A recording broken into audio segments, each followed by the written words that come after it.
कार्डाचं मी नाव विचारले की तुम्ही ती मला कार्ड दाखवायचं. अगोदर आपण काय करूया, फळभाज्यांची फळे घेऊया. फळे आपण जे फळे खातो का नाही, फळामधून आपल्याला काय मिळतात, विटॅमिन्स मिळतात. ते विटॅमिन्स मिळण्यासाठी आपण जे फळं खातो ते कोणकोणती फळं आपण खातो त्या फळांचे कार्ड आपल्याजवळ आहे. कळलं का? हां, तर ह्या कार्डावरच्या फळांची नावे तुम्ही मला सांगायची. हां, सांग बरं, हे कोणतं फळ आहे? फळ फळ अंजीर. शाबाश. काय आहे ते? अंजीर खाल्ल्यामुळे काय होतं, आपल्या शरीरातलं रक्त वाढतं. हे काय सांगा बरं? आंबा. आंबा हा सर्वांच्या आवडीचा असतो, हे की नाही? आणि आंबा गोड असतो. आणि आंबा फळ कधी येतंय? हा, मँगो म्हणजेच आंबा. कधी येतो आंबा? उन्हाळ्यामध्ये. हा, हे कोणतं फळ आहे सांगा? सीताफळ. सीताफळामध्ये भरपूर A B C D vitamins असतात आणि सीताफळ खाल्ल्यामुळे आपल्या शरीराची कॅल्शियम मिळतं शरीराला. कळलं का?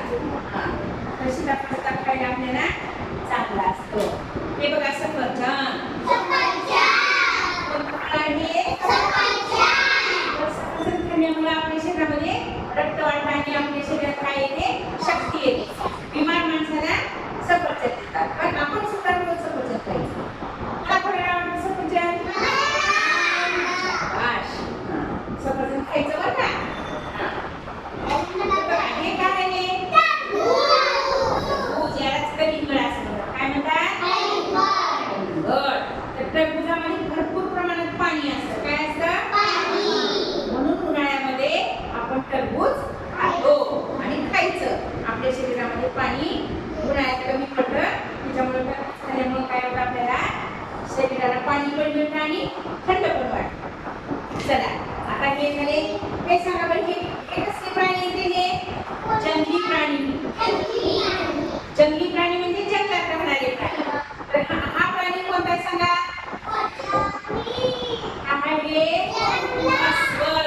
काय आहे? अस्वल कुठे राहतो? बघा, आता हा प्राणी कोणता आहे सांगा? माकड. माकड कुठे राहतो रे? माकड स्वतःचं घर बांधत नाही. माकड कुठे राहतो?